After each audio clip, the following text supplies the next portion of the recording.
Por que te tornaste jornalista? Se calhar um bocadinho levado por aquilo que era o Gustavo, né? Acho que eu, como muitos irmãos mais novos, também quis ser aquilo que era o meu irmão mais velho. Mas, enquanto criança, não me ocorria. O que eu queria ser era ser piloto. Piloto?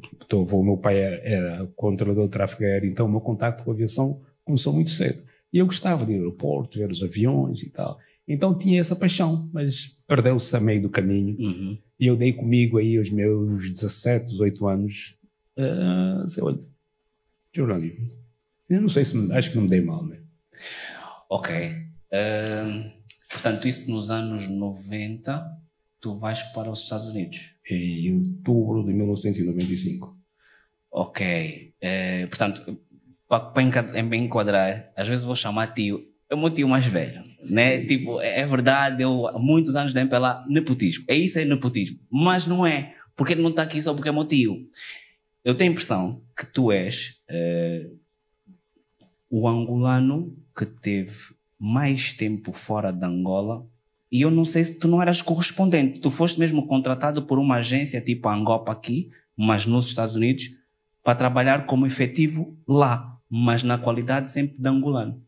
O que se passou foi o seguinte: em 1989, depois da queda do muro de Berlim, a Guerra Fria chegou ao fim, os Estados Unidos e a União Soviética olharam para Angola e disseram: vamos resolver esse conflito de outra maneira. Em vez de estarem vocês a apoiar um lado, nós apoiamos o outro, vamos competir de outra maneira, vamos apoiar um processo eleitoral.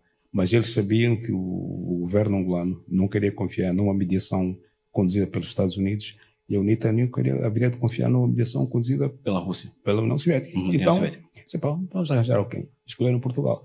Aí é que aparece o doutor José Manuel Durão Barroso, que era secretário de Estado dos Negócios Estrangeiros de Cooperação. Quer dizer, foi o processo que o projetou. Portugal passou a ser o mediador, e a Voz da América, como tinha presente que Angola era uma preocupação séria para os Estados Unidos da América, abriu uma vaga, quer dizer, feita mais ou menos para um angolano. E a pessoa que estava melhor colocada para ganhar essa vaga era o Vítor Silva, que na altura era chefe de redação do Jornal de Angola. O Vítor Silva é que estava melhor colocado? Ele era correspondente da Voz da América também. Ele já era? Ele já era. Eu substituí-o na Voz da América e na TSF. Mas o Vítor Silva decide não ir. Disse: olha, eu não vou. Há uma vaga, queres concorrer? E eu concorri. Okay. Vieram cá duas pessoas, o chefe de serviço em português, Manuel Quaresma, e uma pessoa de recursos humanos. Vieram, entrevistaram-me, eu tive que indicar 3 pessoas que pudessem falar sobre mim, da unidade. Referência. Eu só me lembro de uma, o Eugênio Vera Lopes, era meu vizinho, morava no andar de cima, eu se lembro-me bem.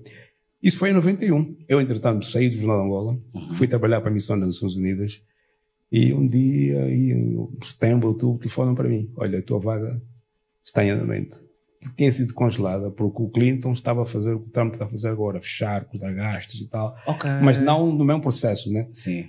Já havia Guerra Fria e, portanto, o Clinton resolveu cortar os serviços polacos, checos, búlgaros, tudo aí para a Europa do Leste. Yeah. Mas depois, com a preocupação que eles tinham em relação a Angola, disse: e abriram uma vaga. E assim eu fui parar nos Estados Unidos. Ok. Mas antes disso há outra coisa. Quer dizer, como é que eles começam? O ministro dos Negócios Estrangeiros, ou das Relações Exteriores da União Soviética, estava em Washington, Eduardo Shevardnadze, e conversa com James Baker, que era o secretário de Estado norte-americano. Disse: olha, então vamos aproveitar que estão cá 2 personalidades para iniciarmos isso. Quem estava em Nova Iorque? O ministro angolano das Relações Exteriores, Pedro Castro Vanduno Eloy. E quem estava em Washington? Dr. José Sabino, presidente da UNITA. Então vamos fazer uma troca. Convidaram o ministro Eloy a ir ao Departamento de Estado.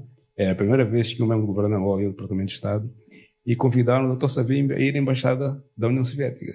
Só que eu falei: a UNITA, não vamos porquê? Porque o protocolo russo previa que servissem chá aos convidados. Então e a UNITA estava naquela: vai envenenar o velho.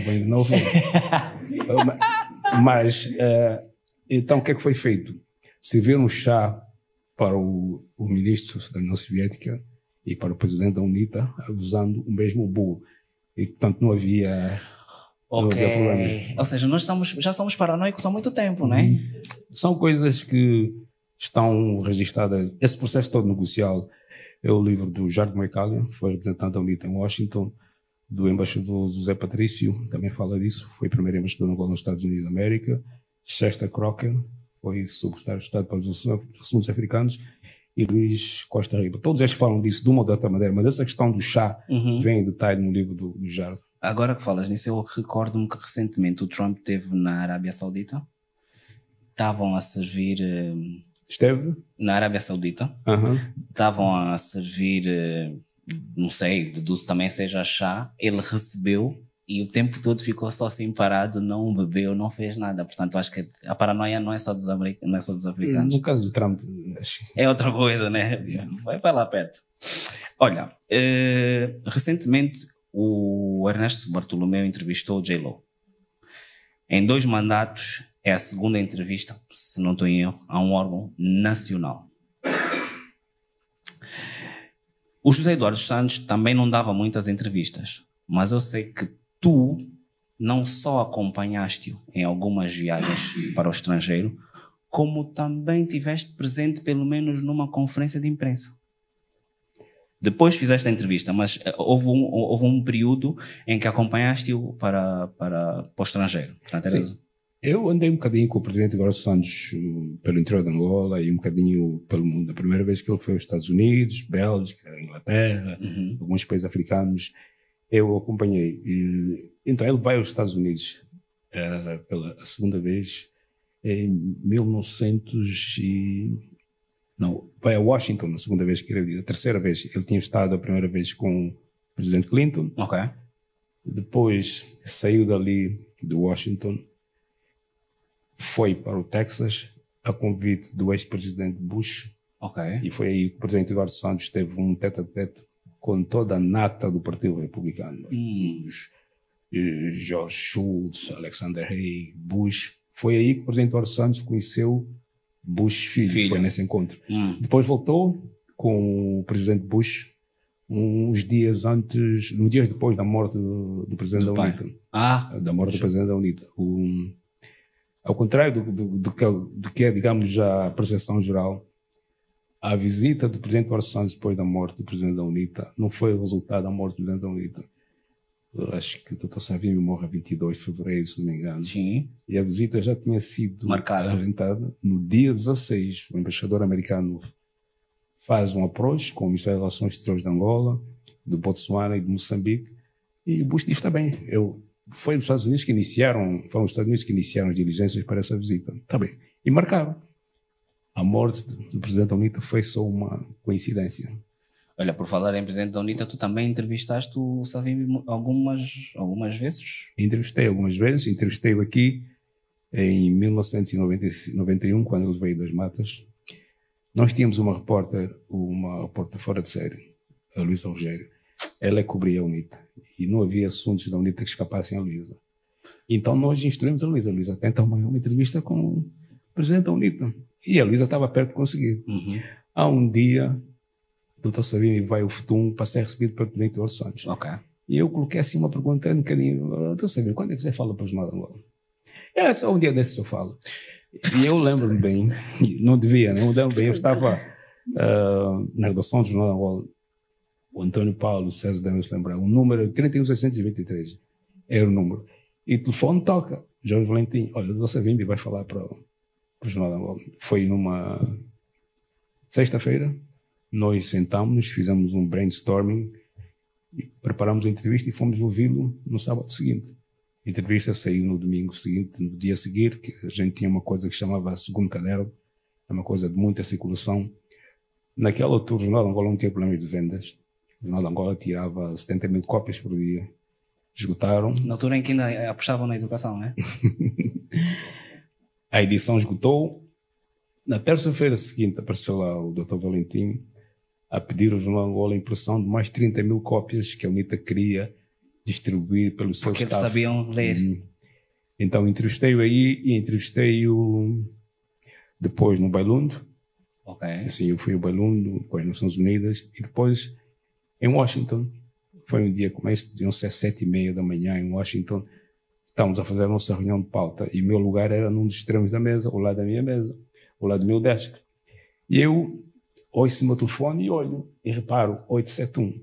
O 871 era o terminal dos satélites da UNITA. Eles podiam ter outros, mas eu conhecia pelo menos em uns 10. E todo mundo cobriu se a UNITA era capaz de fazer. Disse 871, eu disse ao meu chefe, olha, eu levanto o telefone, Luís Costa. Olha, disse chefe, olha. Eu sabia. Então transferi para o estúdio e aí nós começamos. Acho que foi quando ele se referiu, havia naquela altura o hábito, vá lá, de se proibir jornalistas de saírem. Muitos iam ao aeroporto e no aeroporto davam conta que havia uma decisão policial, não era judicial, policial, para não viajar. Eu lembro Gustavo, Aguiar dos Santos, William Toné, Graça Campos, todos foram ao aeroporto e voltaram para casa. Em relação ao presidente Eduardo Santos, eu entrevistei-o 1 a 1 em 1990, ou 2002. Ele foi um dia muito, muito apertado para ele, foi à Casa Branca, foi ao Senado, e no fim arranjou 40 minutos para mim. Mas depois, entre o meio-dia e as 2 da tarde, não é normal nos Estados Unidos da América, choveram uma série de pedidos, pessoas que iam falar com o presidente Eduardo Santos. Então ele teve que cortar a minha entrevista. Tempo, Mas depois voltei a estar com ela sós, na mesma noite. E quando eu cheguei, o presidente Eduardo Santos estava de pullover, estava de sneakers e estava a ver a Globo. No State. Portanto, tivemos ali Sim, porque angolano que é angolano, em qualquer banda, tem vício de angolano. É hora da novela, às 14, mas é hora da novela. Eu tenho que te perguntar isso. É porque, da forma como tu falaste, parece bem normal jornalistas do Jornal de Angola ligarem para o Adalberto, olha, quero te entrevistar. Isto chocou-me, porque assim, o que tu estás-me a dizer é que, no teu tempo pelo menos, os jornalistas tinham autonomia. Quer dizer, não sei se eles têm hoje. O que eu vejo é que eu nunca mais vi o Adalberto ou qualquer líder, alguém da oposição no TPA, Jornal de Angola, Rádio Nacional. E pelo que tu estás-me a dizer, era normal vocês quererem fazer jornalismo. Não, havia, não tem discussão, havia mais abertura, não. Havia mais abertura? Havia, sim. Mentira, sim. Toda a gente diz que agora com o tempo de Eduardo, com o João Lourenço, que a coisa está assim tão aberta que até nem passa a vida aqui, vou estar sempre a viajar. Não, se nós olharmos para os títulos públicos que passaram por ou os títulos privados que passaram por o controle do Estado e continuam sob o controle do Estado, podemos aferir da mudança que houve, né? Podemos ver igualmente da natureza dos textos que são usados para a manchete, da dimensão da cobertura das notícias, são equilibradas, não são editorializadas ou não são. Quer dizer, nós, se calhar, disfarçamos muito mais do que hoje. Ok. Então, já havia tendência naquela altura, mas vocês esforçavam um bocado mais. O contexto político também obrigava-nos, mas nada que se compara com o que se passa hoje. Okay. Hoje também há mais vícios. Há mais vícios, não é? Ok.